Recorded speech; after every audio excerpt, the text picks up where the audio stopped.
tonight on KSL Outdoors. Coming in straight on. A late season duck hunt on a little known refuge. Oh, nice shot! Plus, the men who volunteered their time to ensure those with disabilities have an opportunity as well. I think it's the best handicap accessible area in the state. I'm Adam Eakle, and this is KSL Outdoors.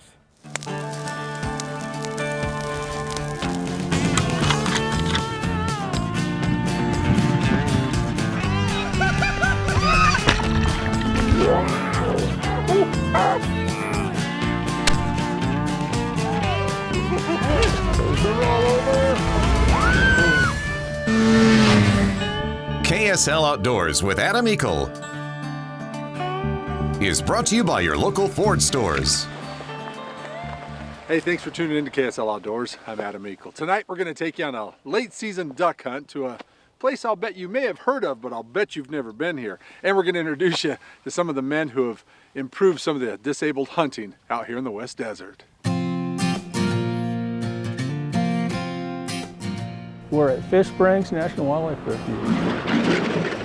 We're in Utah's West Desert, just south of the Dugway Proving Ground.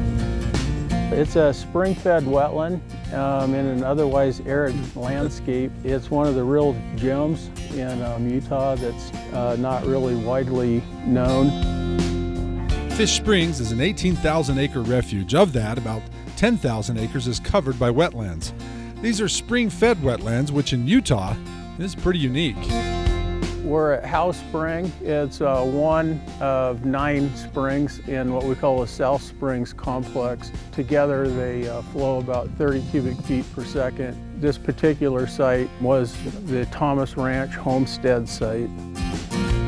This was a tremendous water resource, and so it was used as a staging area during the days of horse travel. Fish Springs was a stop along the Pony Express route and later part of the Central Overland Route that took immigrants, mail, freight, and passengers between California, Nevada, and Utah. It is also where the Continental Telegraph Line came through and later the Lincoln Highway. With modern travel traversing the salt flats along I-80, Fish Springs has become pretty isolated, and as few as 2,000 visitors come to experience this oasis in the desert. Which is relatively low, but that makes it a really high quality experience for the people that come out. It's known as, very low hunter densities, and it's one of the more attractive reasons that hunters come to Fish Springs. It's a very shallow marsh. Almost the entire marsh there's not any area that's over 3 feet deep. So you can use boats, and several hunters use boats, but it's restricted to non-motorized and 15 feet or less. Marsh boats, canoes, but the majority of the hunters don't use a boat. They just wade out to their hunt site. A lot of areas to walk into then. Yeah, we have a range of accessibilities here for hunting, from places that you can drive right to the hunt site and other areas where you have to walk in a long ways. I've hunted Farmington and Ogden Bay and Public and all the marshes up north a ton, and they're fun and they're good marshes, but if you want to get away and just, from it all, this is the place to go. Les brought his son Patrick out here for Pat's first duck hunt when he was just 12 years old. The two of them have a love for the Fish Springs marsh, and after noticing that some of the handicap hunting blinds needed repair, they decided to pitch in and do something about it. Well, like I say, my son, he was the mastermind behind it, I guess you could say. He saw a need for, improving stuff. He just got involved and organized guys, and we came out and went to work. Most of the other blinds, we just helped regrass and rewire them. This is one that we built. We built this back in the shop up above and welded it up. Patrick's a pretty darn good welder. He did all the welding. Yeah, so this is the new blind that we built this spring and brought out. The back door kind of opens up. In here it's wide enough for a tracked wheelchair to fit in and set up in the middle. It's got 2 benches on either side that whoever is helping the hunters with can sit comfortably. It's got over on this side, it's got a doorway for a dog to come in and out. You can see out of it pretty well out the front. You don't have to stand to shoot out of it. It works pretty well. It's just a great area. I mean, in my opinion, it's the best handicap hunting area in the state. Well, I'm really quite amazed how much water is out here at Fish Springs. 30 cubic feet per second. It's like a 30 cubic foot per second river flowing into this arid desert all the time. Pretty unique. If you've never been out here, it's a pretty special place. Hey, coming up on KSL Outdoors. I think it's the best handicap accessible area in the state. We'll introduce you to the two buddies who inspired Pat and Les to volunteer their efforts to rebuild these blinds, plus Nice shot! we'll bang some ducks. That's right, we're going to take you out hunting here at Fish Springs, but first, let's check out this week's climate quiz question. The Pony Express route was spurred by the threat of civil war and the need for faster communication with the West. The Pony Express was a mail service from St. Joseph, Missouri, across the Great Plains, over the Rockies and Sierra Nevada mountain ranges to Sacramento, California, all by horseback. At its height, there were over 400 horses, 80 riders, and 190 stations. Our climate quiz question is, how many days did it take riders to complete the 1,900-mile trail, and what was the demise of the service? Now, once you know the answer, log on to our KSL Outdoors Facebook page, give us the correct answer. We'll then randomly select and announce a winner on our page the following week. The winner set to walk away with a Climate Static V sleeping pad. And here's our answer to last week's question, which was, according to the Boone and Crockett Club, what is the score of the largest non-typical Coues white-tailed deer ever taken? And the answer is 196 2/8. KSL Outdoors, powered by Ford. We'll be right back to Fish Springs. KSL Outdoors is also brought to you by Smith & Edwards, Fish Tech Outfitters, Utah State Parks, Burt Brothers, Climate, King's Camo, and Camp Chef. We're gonna send Clint, he's wheelchair bound. We're gonna send him and Scott to hunt in kind of the handicapped area. Tanner and myself are gonna go down and hunt another different area that's a new blind that was installed this year, and hopefully we can kind of bounce birds back and forth. So they kind of call this the back handicap blind. It's got a bunch of frag and grass bundles tied up to it. It's a pretty good hide. It is a really good hide. The top's kind of sloped so that you can stand up or sit and shoot out of and stuff pretty easily, so it works pretty well. Well, we came out, there's I think 3 blinds that we refurbished, totally refurbished. They had wire and everything on them. We cut the brush and everything and refurbished them. Pretty slick, isn't it? Yeah, pretty nice. Well, I've hunted this exact blind on the opener of the duck hunt this year. And that was your first experience? First ever, yeah. Didn't get nothing, but got a few shots in. Oh, what a morning. Yeah, it's beautiful. It's so quiet out here. You know, there's not much that gives me peace like a morning or a sunrise in the marsh. It's just as calming to my spirit as anything. Pretty nice. Got them diving in on us, flying all over. Just wait till the time to shoot. 4 minutes? As a young man, Clint was a rodeo cowboy. He was injured and has been in a wheelchair ever since. At 53 years old, this is Clint's first season hunting waterfowl, and he owes a lot of his experience in the marsh to his buddies. Yeah, you're legal. Legal? Legal. They're coming in.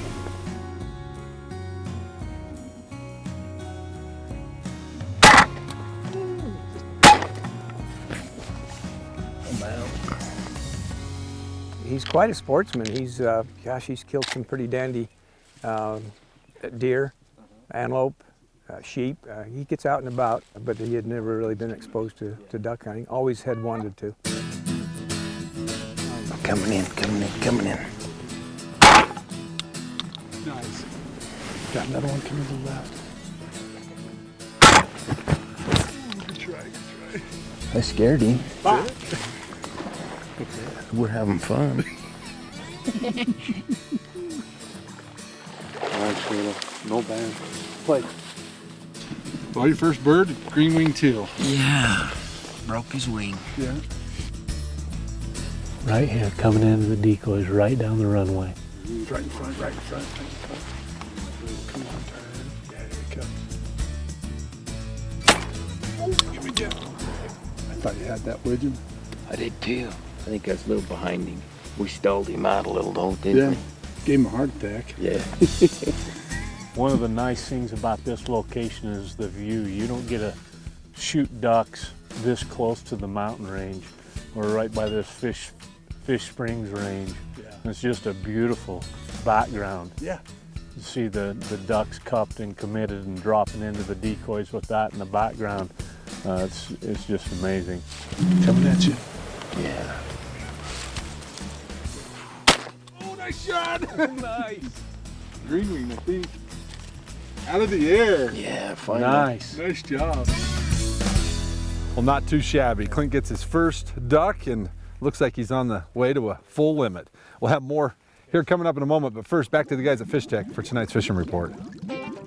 Perch tacos, perch chowder, perch scampi. So good, but you need perch. Hi, I'm Mickey Anderson from Fish Tech with this week's Perch Ice Fishing Report. Hey, the perch are going great right now. The key to catching a lot of perch is to catch them fast. Perch move through in schools. You got to catch as many as you can when the school moves through. My favorite way to do that is with a slip bobber rig. I've got a little stopper. I'm going to put a little clip on the bottom of my bobber. That's going to keep my depth set. The way I'm going to check it is just by hooking a weight to the bottom of my lure. Drop it down and make sure that you're less than a foot off the bottom. Now the lures I'd like to use are heavy duty spoons like these. These heavyweight spoons get you down really fast, and they've got a little chain on the bottom of them. The advantage to that chain is it doesn't tangle when you're setting it down fast. Keep bait on this all the time. Wax worms, night crawlers, perch eyes, all those work really well.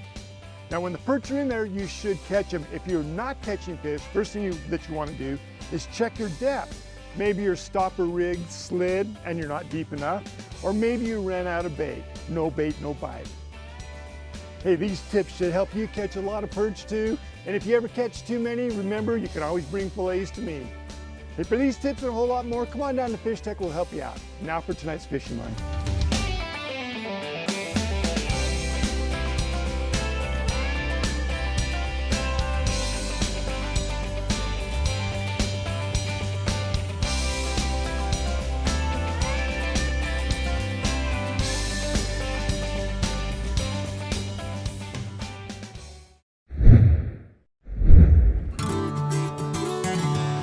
There's another one dumping right in. I got my, Yeah, get him. got my. Want me to stand up? He'll jump up as soon as I stand up. You ready? Nice. Bah! In my opinion, what makes this one stand out from the others is it's been designed and thought out from the get-go as far as how the pond structure was built, how the impoundment system was built around that handicap area, and it's designed to hold birds and it's designed to be user-friendly, and it's just a great area. Yeah, that's a beautiful grade.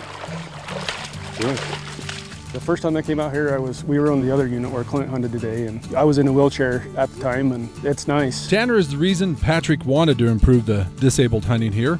Tanner lost his leg, but out here, he gets around just fine. Like everybody else has said, I think it's the best handicap accessible area in the state. 'Cause I've been to a few of them, and hands down, this is the best one.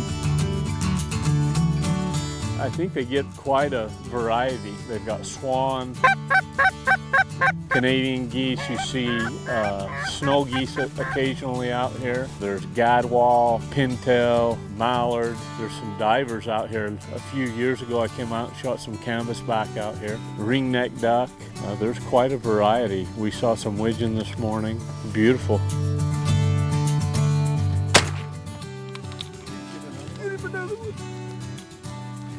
And don't come back. While Clint was having a blast in the blinds, I actually got my first duck ever, so I'm 53 years old. That's not bad. Not at all. on the other side of the unit, There's a pair of Drake pintails. They were a little bit long, but not terrible. Patrick and Curtis Carter were having some success of their own on a spread on the edge of some ice. Oh, got him. First time at Fish Springs, yep. I like it so far. Yeah. Meaning it's definitely a different area. Right at sunrise, just after sunrise, their ducks were flying everywhere. I got a pintail. That was my first bird. I shot that one, and then I shot canvasback, and then it was all ringnecks from there. Would you come back out here? Yes, I would. So yeah, it's a great area. It's nice and open, and not a lot of people, and it's not crowded. To hunt the disabled blinds, all you have to do is give Brian a call at the refuge and reserve them. Even if you're not disabled, there are blinds you can reserve and hunt as well. Time to check out another spring in the area in tonight's Utah Field Guide. Just east of Fish Springs lies another spring that was also a vital water source for early settlers and riders of the Pony Express route. Simpson Springs is located about 25 miles west of the small town of Faust. The gravel road is well maintained, and Simpson Springs is easily accessible in good weather. The spring was initially called Egan Spring for explorer Howard Egan, but was renamed Simpson Springs after J.H. Simpson of the U.S. Army back in 1858. On site, there is a Pony Express marker, 20 first-come camping sites, and this replica cabin built in 1975 by the Future Farmers of America. You can also still see the foundation of the Alvin Anderson stone cabin. Alvin used stone from the abandoned Pony Express station when he built this cabin in 1893. It was intended for his wife, who died in childbirth before she could live in it. Wild horses, coyotes, rabbits, and the occasional antelope are frequent animals you can see in the area. It's also a popular spot for ATV enthusiasts. For more information about Simpson Spring or any other stop in the Utah backcountry, check out our Utah Field Guide on our outdoors page at ksltv.com.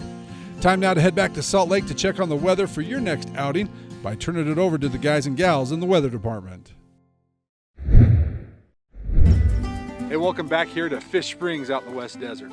You've got about 1 week, maybe a little less than a week, to sign up for the Burbot Bash at the Gorge. Don't forget, it's a great cause. There's always some great prizes, some great money, cash awards for those that catch the most, the biggest, even the smallest. Check out their website at burbotbash.com. Not a bad morning. Yeah, it was really good. Yeah, your first ringneck, and I don't know, that's my favorite bird. It's a pretty looking bird, that's for sure. Yeah, next year you'll be able to shoot 2 of these. Hopefully. Limit goes up to 2 on pintails next year. Should be a great year. If you get a chance, come out here to Fish Springs. It's beautiful out here. We got the Fish Springs range here in the background. Bring your camera, take lots of pictures. It's fantastic. And don't forget our snapshot contest. Submit those as well. Now time to turn it over to you for the best of the week, our snapshot of the week.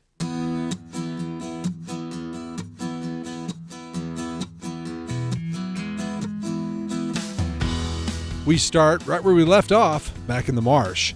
Dee and a couple of buddies had some success, and Dee says the fill of public lands at their disposal, a sunrise in the decoys, 3 hunters out enjoying the water. How lucky can you be? Chaz was invited to join a friend on a duck hunt at the Pintail Duck Club. He says they took about a half-hour airboat ride, tossed the deeks, and went to work. Chaz took these great shots and says the teal just would not quit flying. Without much ice to fish this winter, Chad decided to take a trek to a small mountain reservoir that you would normally have to snowmobile into. The muddy roads, he says, were well worth it after landing this beautiful pumpkin brown. Check out the red paint on the adipose fin. On a recent hunting trip in northern Utah, Colton was lucky enough to harvest a great pintail. Besides being a great mature drake, the bird was also banded. Colton says hunting on the ice over small open holes of water is great this time of year. And finally, our winner tonight unleashed the hounds on a track to try and tree a lion and ended up on the edge of a cliff. Check out Nolan's 3 dogs as they are face to face with this nice looking lion. Nolan was out 2 weeks ago with a couple of buddies. He says it was just an afternoon of fun, a pretty quick hunt. This is a hobby for Nolan. He says just another fun day chasing mountain lions. After a couple of pictures, the dogs were rounded up and the lion was off. That's one heck of a shot, Nolan. Worthy of our cool prize, as you just won our snapshot of the week. Remember, submit your pictures or video plus an explanation of your latest outdoor adventures online at ksltv.com. The winner each week wins a Camp Chef portable barbecue grill. Great for any outdoor cooking. Plus, the winner is also entered into our Ford Trucks quarterly Facebook giveaway for a Camp Chef pellet grill. Build your outdoor kitchen with Camp Chef, the way to cook outdoors. You not only got your first duck, you got a limit. Yeah, I got a limit and a goose. Pretty good morning, afternoon. Yeah, good day. Yeah. And Patrick, what a neat place. Brian's done a great job out here. It is. It's an exceptional place. It's been a great experience today to get Clint and Tanner and everybody out here, my dad and Scott, and thank everybody for their help, and we've had a great day. What a mixed bag too. Geese, Yeah. we got green wings, we got gads, greenheads, pintails. It's pretty tough to beat Yeah. right there. So for a late season hunt and that many geese and a good bag of ducks for sure. Worth the drive. Heck yes. Yeah. For sure. We'll get out here and enjoy it, and do like these guys do. Give back to the resource when you get that opportunity. When you see a need, get a shovel out, stick it in the ground and do some work, right? Perfect. Yep. I'm Adam Eakle, KSL Outdoors, reminding you out your family, your friends, and make some memories outdoors. We'll see you next weekend. Good night.